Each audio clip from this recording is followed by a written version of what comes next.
Ya, keluarga Malaysia itu promo sambutan Hari Tentera Darat yang ke-89 dan seperti yang kita sudah maklum, tarikh yang cukup signifikan bagi Tentera Darat Malaysia adalah pada 1 Mac yang akan disambut saban tahun untuk kita menyaksikan apakah antara perkara penting dan juga kesiapsiagaan Tentera Darat Malaysia ini dalam menjaga kedaulatan dan juga apa antara perkara-perkara yang menjadi pokok ataupun asas utama daripada kepimpinan Tentera Darat Malaysia. Pada hari ini kita cukup berbesar hati, kita bersama dengan Jeneral Tan Sri Datuk Sri Zamros bin Mohamed Zain yang merupakan Panglima Tentera Darat. Assalamualaikum Tan Sri. Waalaikumsalam.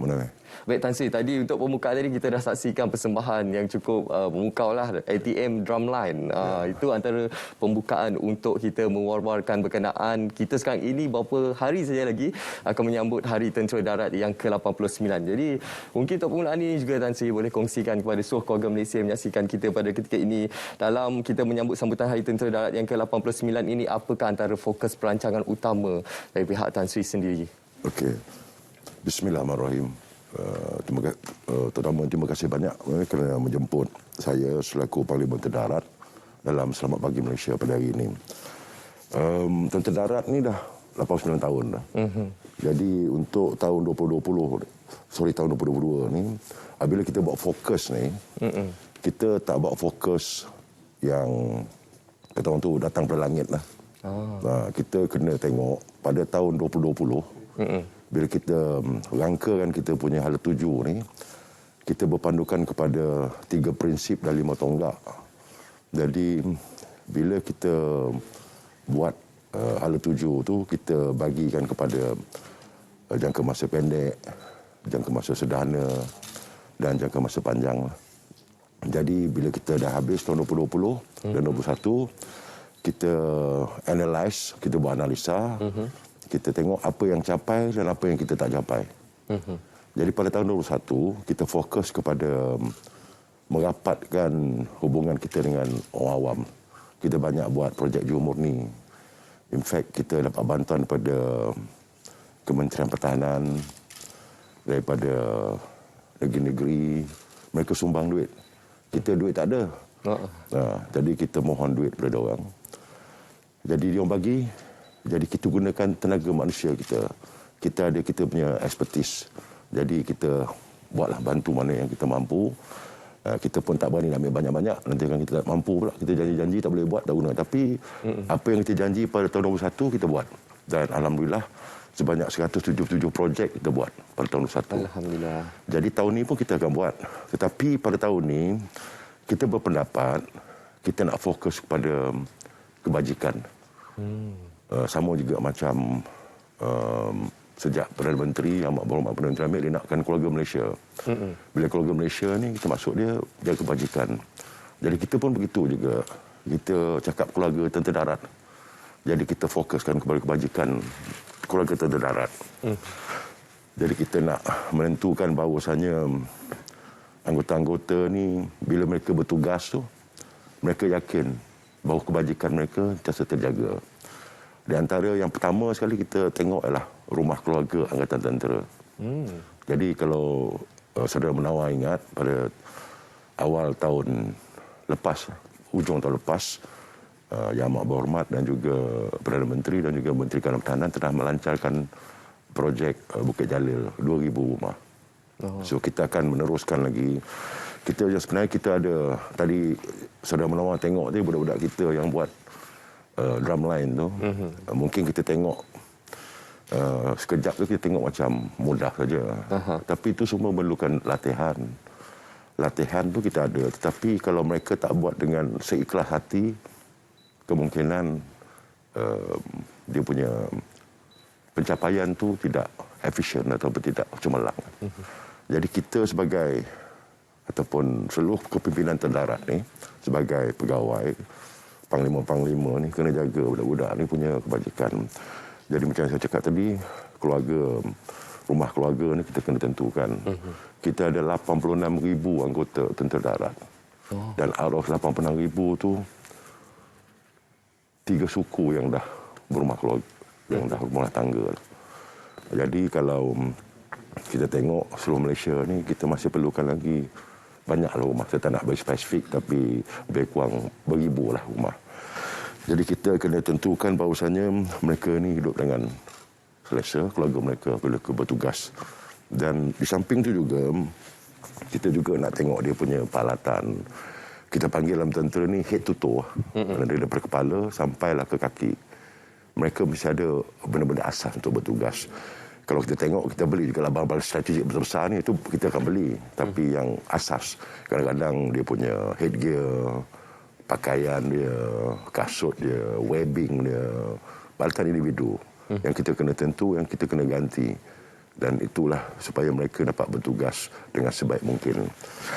Di samping itu juga, kita untuk yang lain-lain tu kita tak apa ni, kita tak ketepikan jugalah.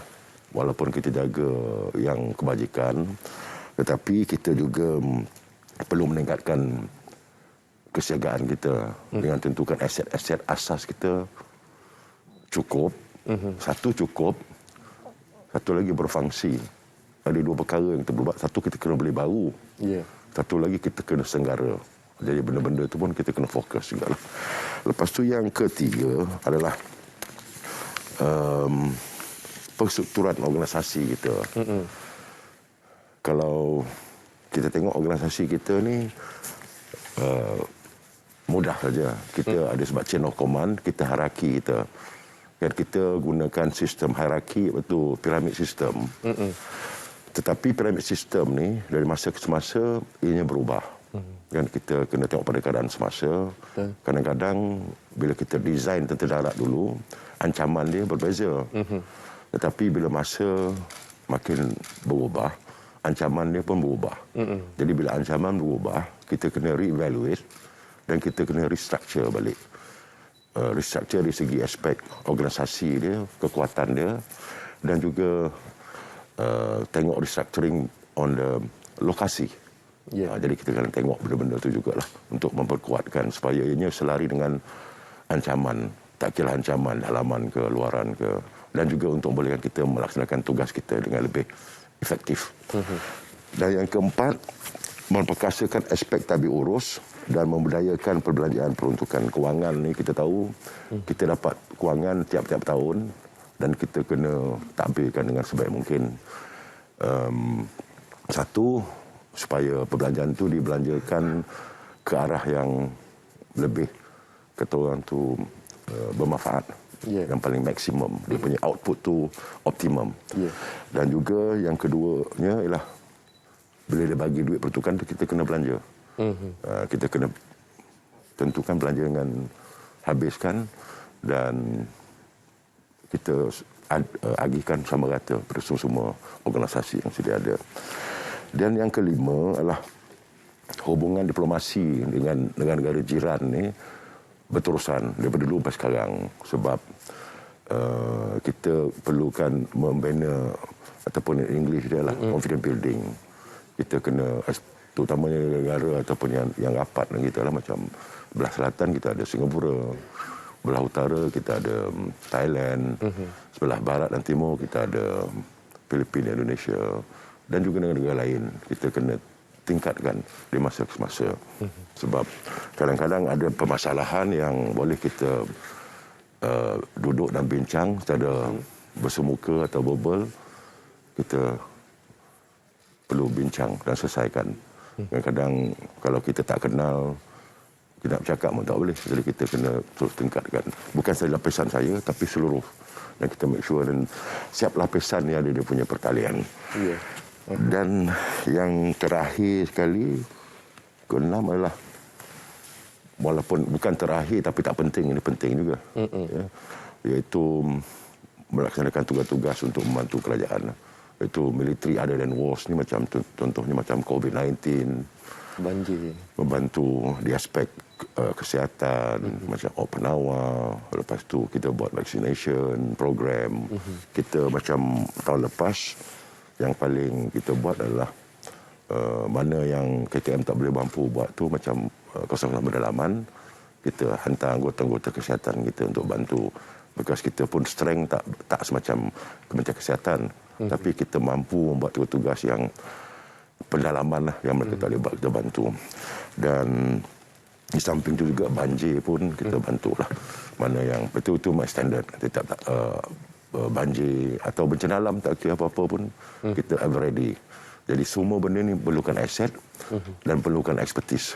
Tapi in order untuk mereka melaksanakan tugas-tugas ni, macam saya cakap tadi, utama yang atas sekali itu adalah kebajikan. Kita kena jaga doang untuk bolehkan mereka buat tugas-tugas mereka dengan baik. Baik. InsyaAllah. InsyaAllah. Kita lihat seperti yang Tan Sri nyatakan tadi, beberapa fokus perancangan utama yang akan diberi penekanan untuk memastikan kesejahteraan keluarga tentera darat, Tan Sri. Yeah. Aspek kebajikan antara aspek yang sentiasa diutamakan oleh pihak Tan Sri sendiri dalam memastikan perkara ini perlu diberikan perhatian dari semasa ke semasa. Dan saya tertarik dengan tema yang dipilih bagi tahun ini, Tan Sri. Kesejahteraan keluarga tentera darat diutamakan, kedaulatan negara terjamin. Jadi mungkin Tan Sri boleh perinci lagi apa signifikan bagi tema ini diangkat pada tahun ini. Macam saya beritahu awal tadi, kebajikan ni adalah asas. Tiap-tiap apa-apa organisasi sekalipun, bukan terdarat, akan sentiasa menjaga kebajikan warga mereka. Macam seperti itu tadi, negara kita kan dia utamakan keluarga Malaysia. Jadi tentera darat pun kita supaya selari dengan apa yang telah dinyatakan oleh Yang Amat Berhormat Perdana Menteri, kita memilih kesejahteraan keluarga tentera darat diutamakan, kedaulatan negara terjamin. Jadi dalam kita memilih memilih tema ni, kita macam saya anggap apa ni balumkan tadi, kita beranggapan bahawasanya kebajikan adalah asas dan kita perlu tentukan anggota-anggota kita dijaga kebajikan mereka. Macam saya cakap tadi tu, rumah keluarga ni, macam saya boleh tahu itu. Tapi tadi rumah keluarga saya dah nyatakan tadi bahawa kita dalam proses untuk menentukan setiap anggota duduk dalam rumah keluarga tentera. Sebab kalau saya dah menawar tahu bahawasanya rumah sekarang ni memang mahal. Kalau kita tambah di Kuala Lumpur ni kan. Dan saya rasa selalunya anggota-anggota tentera ni yang duduk sewa ni memang tak mampu lah membayar allowance yang dia ada. Jadi kita nak ensure kan supaya mereka ni dapat rumah keluarga. Di Kuala Lumpur ni kita dah, Kuala Lumpur, Selangor yang paling tinggi sekali lah. Tapi kalau kita kadang-kadang kita tengok Kuala Lumpur dan Selangor, tapi kalau negeri lain pun tinggi juga. Saya dulu duduk Sarawak, Kuching. Kan? Saya duduk hampir 2 tahun. Saya fikir macam kat Kuching, Sarawak tu, Bintulu, kan, Miri, kita fikir dia punya rumah sewa murah. Tapi tak juga, mahal. Jadi kita pun terlupa kadang mereka-mereka yang duduk kat Miri, kat Bintulu, kat Sabah, mahal. Kat Ladatu pun mahal. Jadi kita bolehlah sejauh upaya kita nak tentukan supaya rumah keluarga tentera cukup untuk anggota-anggota kita. Kalau kita tak boleh buat pun banner dalam masa terdekat, kita cuba usahakan dengan kerajaan, dengan bantuan, obviously dengan kerajaan. Kita kena bincang dengan kerajaan. Sebab ia memerlukan duit, kewangan kan, supaya kita dapat buat insurans dah lah, persewaan kelompok. Jadi kalau kita dapat sewaan kelompok, kita dapat bantu anggota-anggota ni supaya duduk rumah tanpa perlu mengeluarkan allowance atau sewa duit sendiri lah. Di samping tu juga, macam saya beritahu tadi, head to toe mereka pun kita kena tentukan. Di samping tu juga kebajikan ni banyak anggota punya anak-anak ni kita kena tentukan pendidikan diorang. Kadang-kadang diorang cakap anggota tentera, tak, tentera ni dia jaga keluarga. Itu sebab kita pakai keluarga. Keluarga ni definisi dia anggota, isteri, anak-anak, itu keluarga lah tu. Jadi bapa dia pun kena jaga, mak dia pun kena jaga, anak-anak pun kita kena jaga. Jadi anak-anak ni kita tentukan mereka mendapat pendidikan yang sesuai. Di samping tu juga kita nak menentukan mereka punya kerohanian pun kita keagamaan ni, rohani mereka kuat pun. Kita kena tentukan juga supaya kita ada program-program. Dan di samping tu juga kita rancang untuk adakan projek perintis untuk mereka-mereka ni yang bakal bersara. Anggota tentera ni dia bersara awal. Dia masuk askar umur 18 tahun. Selepas dia masuk tu dia ada diberi peluang untuk 12 tahun, 15 tahun, 18, 21 dan sekarang kita bagi extend sampai 26.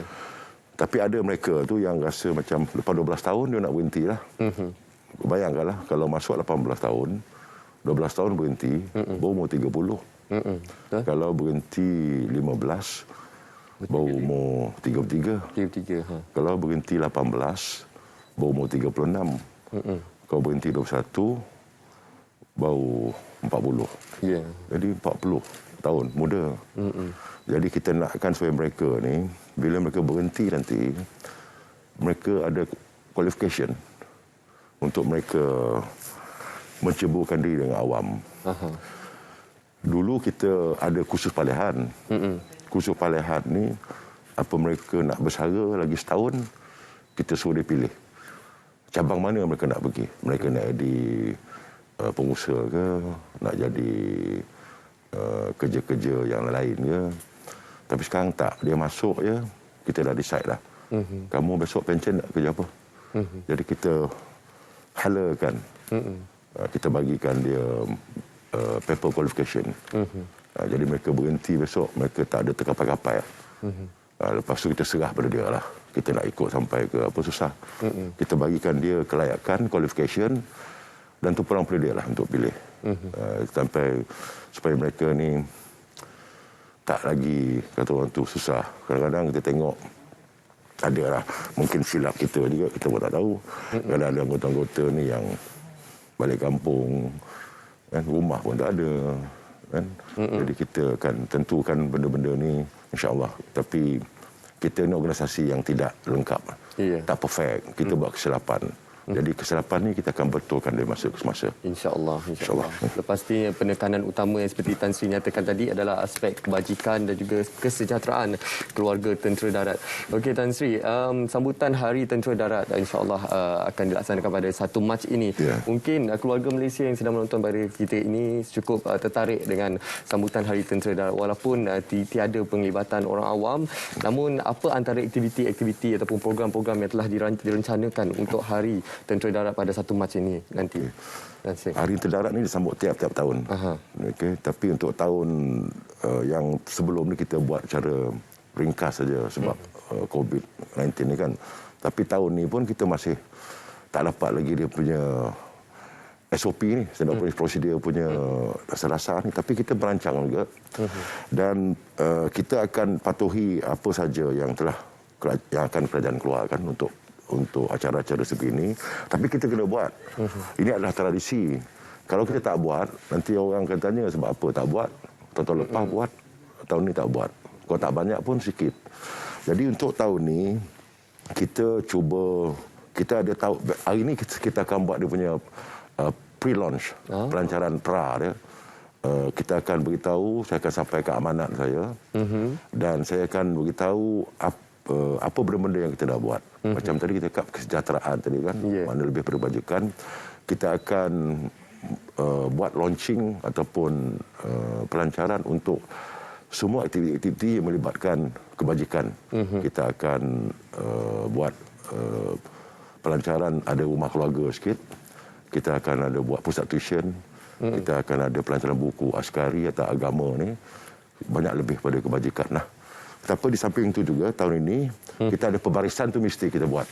Tapi kalau insya-Allah kalau tidak ada apa-apa masalah, kalau dibenarkan dengan keadaan COVID ni, saya rasa insya-Allah COVID ni makin lama makin bertambah baik insya-Allah. Insya-Allah. Kan?